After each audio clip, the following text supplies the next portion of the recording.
Secretary of State, if I can start by asking, thank you for doing the interview for us, if I can start by asking you, the moment that you heard that 2 British soldiers had been shot dead in Northern Ireland, now given everything that you and your husband had been involved in the peace process, that one moment when you heard that there had been more killings in Northern Ireland of 2 soldiers, what did you think personally? Well, personally, I was both heartsick at the loss of life, and I was outraged at the actions taken by a small criminal element to try to provoke a response and disrupt the progress that has been made in Northern Ireland. I was so heartened by the response, and it wasn't only the leaders who came together and made such eloquent statements condemning the actions of those who chose to commit murder, and at the same time expressing a unity of purpose and a commitment to the peace process. But the people's reaction across the island of Ireland and everywhere people follow this, which is pretty much the whole world, since the actions of 10 years ago mean so much to those far beyond Northern Ireland, gave me an extraordinary sense of encouragement that we were going to get through this, that these despicable acts were not going to derail anything.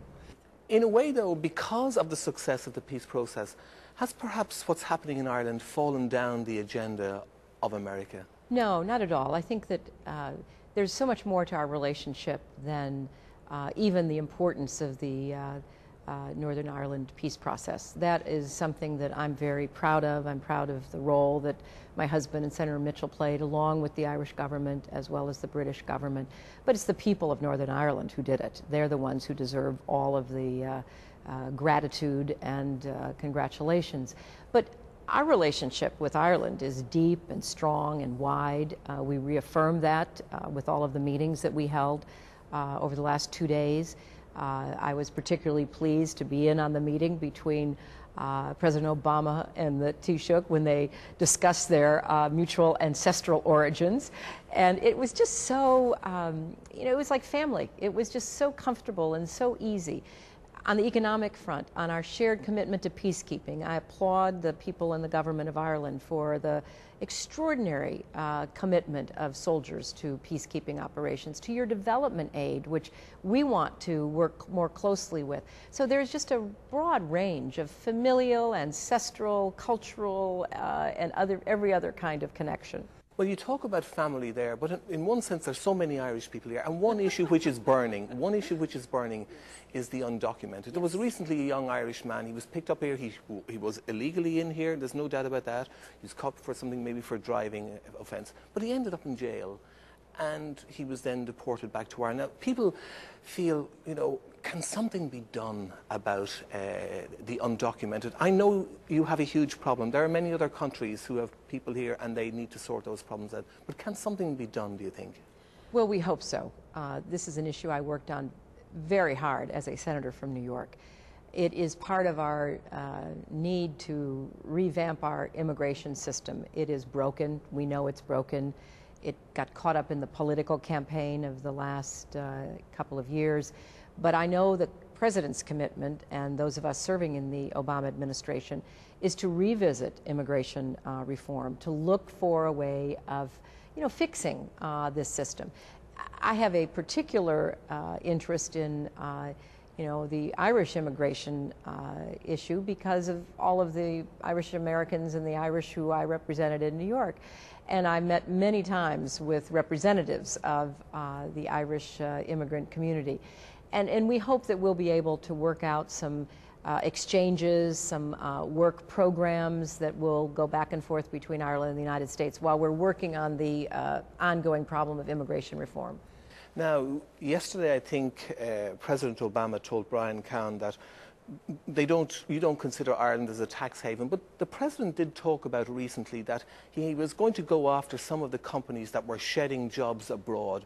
So is there a prospect, given that you have economic pressures of your own here, you have to look after your own jobs, Is there perhaps a situation where, that Ireland could get caught up, that we may lose some jobs because the President says you don't go abroad? Well, I know that this was an issue discussed by the President in the Taoiseach, and the President made very clear that we face a huge economic crisis. We face it, Ireland faces it, the world faces it. We're all working our way through it. We're going to try to make some international decisions at the G20 meeting in London. And the President also said that he will stay in close consultation with our Treasury and economic experts and those in Ireland. But there's an ongoing challenge to how we create and keep jobs. I was very pleased to see the announcement of new jobs that will come from the United States to Ireland. In fact, I think that it's about even. I believe that Irish companies have created about 80,000 jobs in the United States, and American companies have created about 90,000 jobs in Ireland. So we expect there to continue to be a lot of good economic incentives to, create and keep jobs in both of our countries. You've taken on one of the most difficult jobs that there is in the world today, dealing with the Middle East, dealing with Iran, dealing with Iraq. Do you really believe, are you going to take a new approach to what the previous administration took? Are you going to put out the hand to talk to people in Iraq, and to do something different? Well, Charlie, we already have. I mean, we've already made it clear, and the President made it clear in his inaugural address on January 20th, that we are extending our hand. People have to unclench their fist. They have to be willing to cooperate. Engagement is a two-way street, so to speak. But in the travels that I've already undertaken, I have carried a message that we want to listen, we want to consult, we want to work in partnership. We think there are a lot of problems that the world faces, like the economic crisis, like global climate change, like poverty and disease, and others where the international community has to be knit together in order for us to be able to address these problems.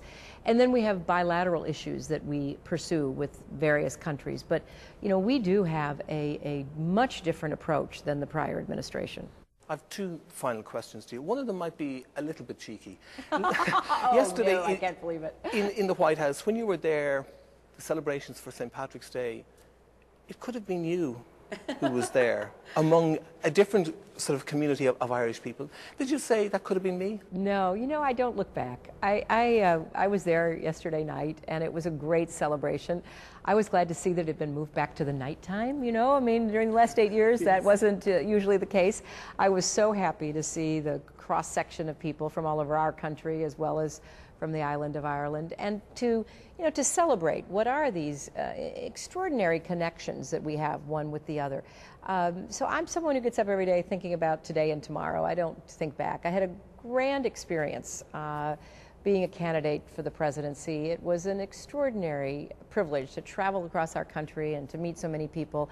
It was a hard-fought campaign between President Obama and myself. But once he became our nominee, I threw myself into supporting him, and I was the most surprised person in the world when he asked me to take on this important role, but I'm honored to be part of his administration.